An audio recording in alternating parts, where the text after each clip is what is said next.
Jeg er født i Hangzhou, lige syd for Shanghai i Kina. Jeg kommer til Danmark i 1935 for at studere det danske landbrug. Det var ikke meningen, jeg skulle blive her. Men i 1937, da jeg skal hjem, blev Kina angrebet af Japan. Så fik jeg besked af min far, vent lidt. Så læste jeg på Landbrugshøjskole og blev færdig i 1940, lige efter Danmark er blevet besat. Så kan jeg heller ikke komme hjem. Da verdenskrig er sluttet, er der borgerkrig i Kina. Derfor venter jeg endnu en gang med at komme hjem. I 1960 fik jeg en god idé. Lave forårsfugle.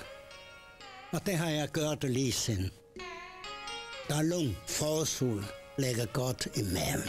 Dalung.